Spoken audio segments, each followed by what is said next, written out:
It's a great career. It's a great job. I'm a lieutenant. I just got promoted to lieutenant in February.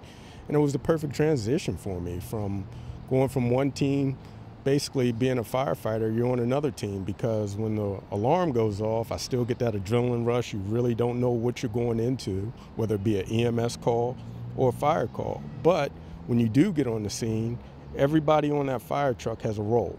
Everybody has a responsibility, just like in the football game.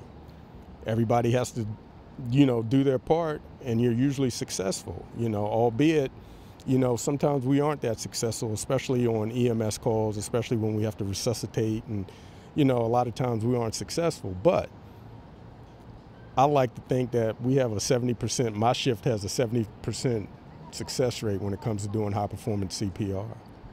Much like a professional football player doesn't know when you suit up in a game, it could be your last game. Heaven forbid you suffer a head injury, you suffered a knee injury, you never know.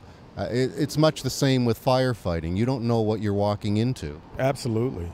Absolutely. And that's why, you have to take pride. But, the first thing you learn as a fireman, you don't risk life for property. A life for a life. But property can always be rebuilt.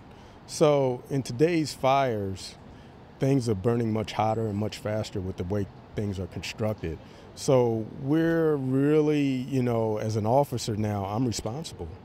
I'm like the quarterback now. I'm making the calls, whether we're going to go in, whether we're going to stay out, whether we're going to do a defensive attack and then transition into an offensive attack. So it's very, you have to be on your game.